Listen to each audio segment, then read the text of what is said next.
जी हाँ, नमस्कार दोस्तों। आप लोग को बता दूं कि रमेश अरविंद जी का बहुत ही हाई लेवल का न्यू भोजपुरी सॉन्ग आ रहा है।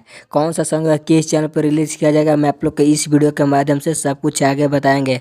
उससे पहले अगर आप लोग मेरे चैनल पर नए हैं और रमेश अरविंद जी को सच्चे वाले फैंस हैं तो इस वीडियो को दिल से लाइक करके चैनल को सब्सक्राइब जरूर करें। ताइए बिना समय लेते हुए इस वीडियो को स्टार्ट कर देते हैं। सबसे पहले मैं आप लोग को बता दूँ कि जो रमेश अरविंद जी का सॉन्ग आने वाला है उसका अभी पोस्टर रिलीज नहीं किया गया है, लेकिन आप सबके बीच 1 से 2 दिन के बाद पोस्टर रिलीज कर दिया जाएगा और उसके बाद सॉन्ग को भी रिलीज कर दिया जाएगा, क्योंकि रमेश अरविंद ने बहुत ही हाई लेवल का इस सॉन्ग को बनाया है।